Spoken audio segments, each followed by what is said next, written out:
मंत्री बेबी रानी मौर्य ने घर घर तिरंगा कार्यक्रम का शुभारंभ किया। इस दौरान उन्होंने तिरंगे पर राजनीति करने को लेकर विपक्ष को आड़े हाथों लिया। उन्होंने कहा कि कांग्रेस आज़ादी का मतलब नहीं जानती। हजारों युवाओं ने इस देश के लिए अपनी जान की आहुति दी है, तब जाकर हमें आज़ादी मिली और हम आज़ादी के 75वें वर्ष को अमृत महोत्सव के रूप में मना रहे हैं। इसके साथ ही उन्होंने अखिलेश यादव पर भी जुबानी हमला बोलते हुए कहा कि अखिलेश अपने समय के दंगों को याद करें, अभी कहीं कोई दंगा नहीं हो रहा है। बेबी रानी मौर्य एतमादपुर में भाजपा नेता योगेंद्र प्रधान के नेतृत्व में चलाए जा रहे घर घर तिरंगा कार्यक्रम का शुभारंभ करने पहुंची थी, जिसमें कई महिला कार्यकर्ता भी मौजूद रहे।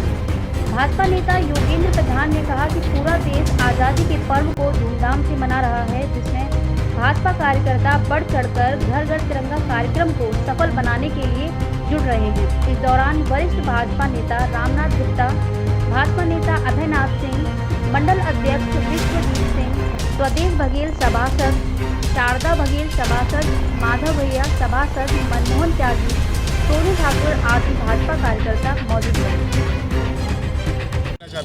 हम ये संदेश देना चाहते हैं कि आज़ादी का 75वां साल और जिसको हम लोग हमारे यशस्वी प्रधानमंत्री जी अमृत महोत्सव के रूप में मना रहे हैं। पूरे मेरे राज्य उत्तर प्रदेश में तो मन ही रहा है, पूरे देश में मन रहा है। हम आज़ादी की लड़ाई में जो शहीद हुए उन्हें नमन करने के लिए, उनको श्रद्धांजलि देने के लिए और देश की आन बान शान ये तिरंगा हर घर पे फैले और हर कोई इसकी कीमत समझे कि ये क्यों फहराया जाता है। देश आज़ाद हुआ इसलिए हमारे जो युवा पीढ़ी है उनके अंदर एक उत्साह, एक उमंग बनी रहे और देश की आन बान शान के लिए वो हमेशा तैयार रहें, कुर्बान रहने के लिए।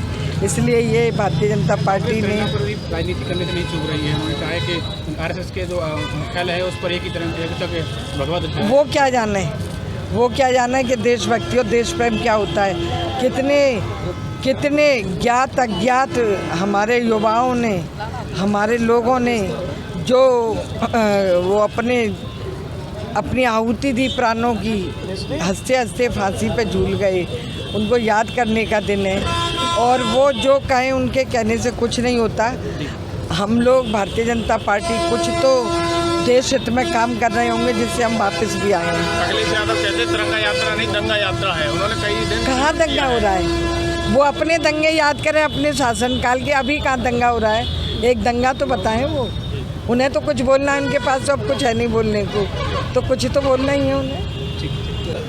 हमारी कैबिनेट मंत्री श्रीमती बेबी रानी मौर्य जी तिरंगा यात्रा को प्रारंभ करने के लिए फिरोजाबाद गई हुई थी। तो हम सब कार्यकर्ताओं के द्वारा भी उनसे कहा गया कि हम पुराने कार्यकर्ता हैं, एतमादपुर में भी हमको समय दो। तो उनने हमसे कहा कि हम लौटते में 10 मिनट आपको समय देंगे। उनने समय दिया और हम सब लोगों ने घर घर तिरंगा लगाने का उनसे वायदा किया और हम घर घर तिरंगा लगा के सरकार की योजना को समस्याओं से भी आपने अवगत कराया है। उन्हें क्या जो समस्याएं थी उनके लिए उनने वायदा किया है। रोडवेज बस वाली जो समस्या है उसके लिए वो आरएम को घर बुला के और कहेंगी और सुचारू रूप से बस रुकवाने की बात करेंगी। धन्यवाद। बघेल सभासद एतमादपुर मंडल के आज एतमादपुर में आज़ादी महोत्सव मनाया जा रहा है। आज आज़ादी महोत्सव की 75वीं साल है। आज यहाँ से बेबी रानी मौर्य ने तिरंगा यात्रा शुरू किया है और सारा देश बहुत खुश है और बड़ी धूमधाम से ये तिरंगा यात्रा मनाई जा रही है आज़ादी का। और मैं तो ये चाहती हूँ कि सबको इसी तरह से मनाना चाहिए, क्योंकि हमको बहुत आज़ादी का बहुत खुशी का पर्व है। आज़ादी के अमृत महोत्सव पर हमारी पार्टी की राष्ट्रीय उपाध्यक्ष और मंत्री बेबी रानी मौर्य जी यहाँ से निकल रही थी, तो उनके स्वागत का कार्यक्रम रखा गया और घर घर झंडा कार्यक्रम के तहत वो यहाँ पर आई थी, वो कार्यक्रम रखा गया। कैसा जोश आप देख रहे हैं तिरंगा यात्रा को लेकर? भाजपा द्वारा जैसे ऐलान किया गया सुबह से लगातार कार्यकर्ताओं में जोश है, तिरंगा का जो नारा लगाया। तिरंगा यात्रा को लेकर कार्यकर्ताओं में नहीं अपितु पूरे देश की जनता में पूरे जोश है। वो तिरंगा यात्रा को बढ़ चढ़ के हिस्सा ले रहे हैं। कार्यकर्ता ही नहीं, पूरा देश की जनता भाग ले रही है।